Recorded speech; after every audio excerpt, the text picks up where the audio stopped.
Now, on the theme of sport, we've been looking at a different sport each week on Summer Saturdays. It's time now to have a look at badminton, and that is a lot more popular than I thought.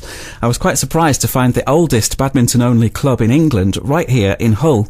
And on Thursday night, I went down to a training session to talk to Paul Pratt, who's one of the junior coaches, and Martin Stead, who's chair of the club. Martin, how did you get involved with it all then down here?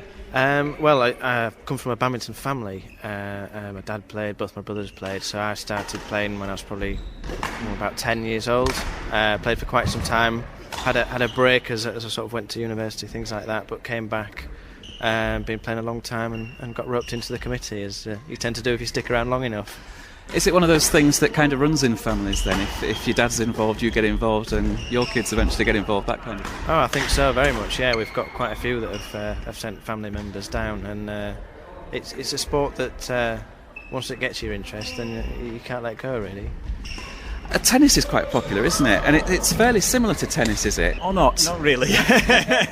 No, if we let it bounce in badminton, we're in big trouble. So, yeah, I mean, we've got a racket. It's a bit like, I suppose it's sometimes the old debate, a bit like rugby league and rugby union. You know, they play with an oval ball, but the two games are completely different. And so, yeah, hand-eye coordination comes in. If you're good at squash, if you're good at tennis, you know, then there's a good chance you may be good at badminton. But the techniques are different, and the way that it's coached is different. So yeah, there is quite a distinction, really.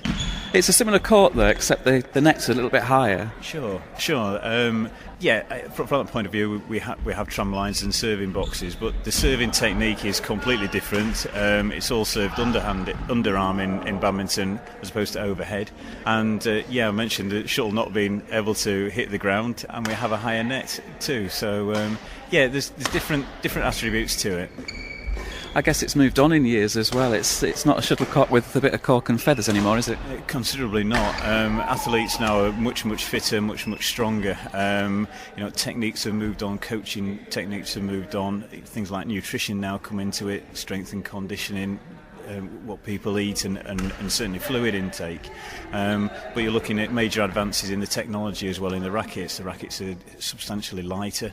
The strings are made from real high-tech stuff, so the power that can come out of a racket is huge now.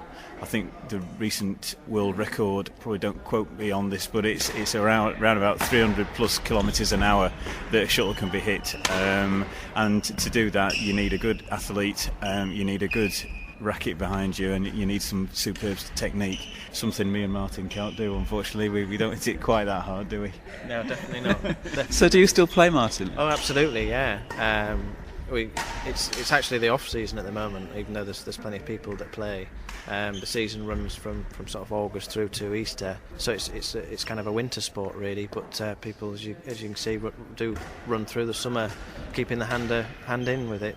And what about age ranges then with this? They're quite young people playing here tonight. Yeah, but we've got quite a good demographic in the club. In fact, some would say too old, but and you can never be too old to play, really. We've got members going in well into the 70s, yeah. And quite a few of them that have played here. Well, we had somebody just retired from the club this season who'd been here 50 years, so getting on for 50 years. So yeah, it's you can play from all ages. That's really good, and it's quite an old club as well, isn't it? Is it one of the oldest in England?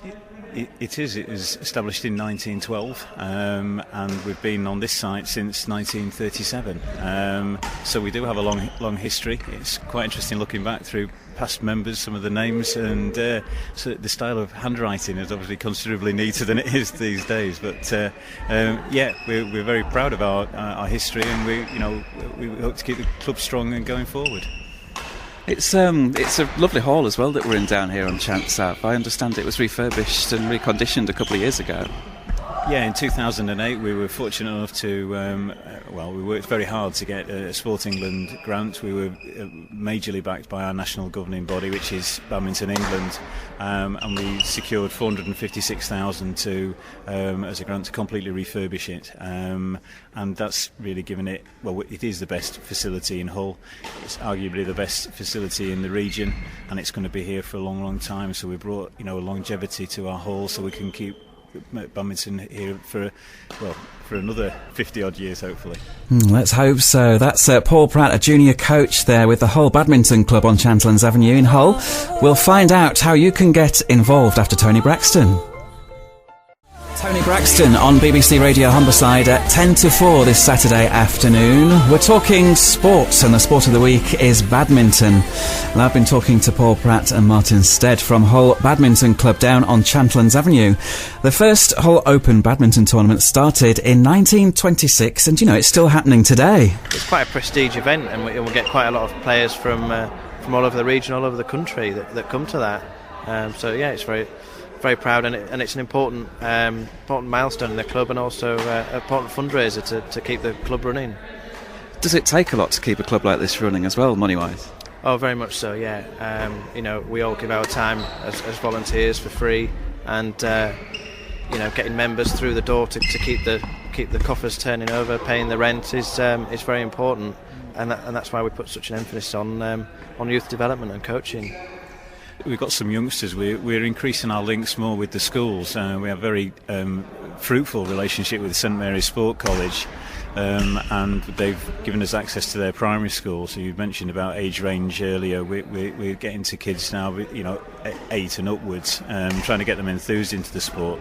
And we've through Badminton England and the community badminton networks, which we work with through Humber Sports Partnership, we're establishing the pathways. So there is a way of getting a player from the primary school through to the secondary school, through to the Premier League for sport. And we're in my Hull City Top tonight.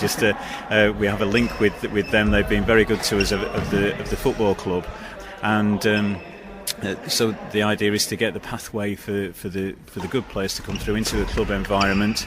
Dovetailing that, we have the performance centre. So the top 40 kids in the region play in this venue, and obviously then we have strong links with the county, and we've got one lad who's being looked at by England at the minute. So we're confident now that we've got those links. We know the people, and we think the game is very enjoyable. We think if we can get children playing, they'll enjoy their time, they'll enjoy the sport, and then they'll find a way into the Hull Badminton Club.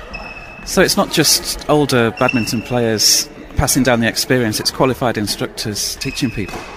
Yeah, compliance is in any field now is increasing, and our national governing body have gone through UK CC Sport to put exacting standards down for coaches in the way that we go about it, the way that we handle ourselves, the way that we obviously interact with the children, but also that making sure that our coaching techniques are up to standard, and we continue to learn. We have a continuing development on that side, so we're hopefully bringing new training ideas, sort of new impetus, new enjoyment, because that's at the end of the day, that's what we want to give. We want smiles on faces. It's nice to get really great players, but we want kids to enjoy it, and hopefully if they enjoy it, they'll stay with us and they'll bring their families like they have done at the Hull Club.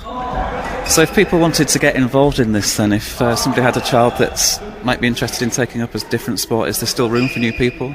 Oh, by all means. We can fit people in. We're looking at different schemes to put on more court time on.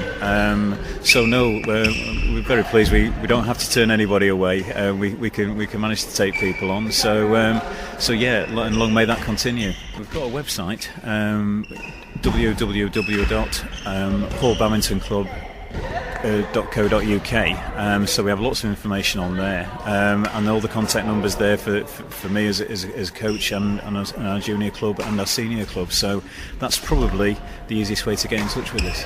There you go then. That's badminton, the sport of the week this week. And if you'd like to get involved, you can visit the website that was there, that they mentioned there, www.hullbadmintonclub, all one word, .co.uk, www.hullbadmintonclub.co.uk.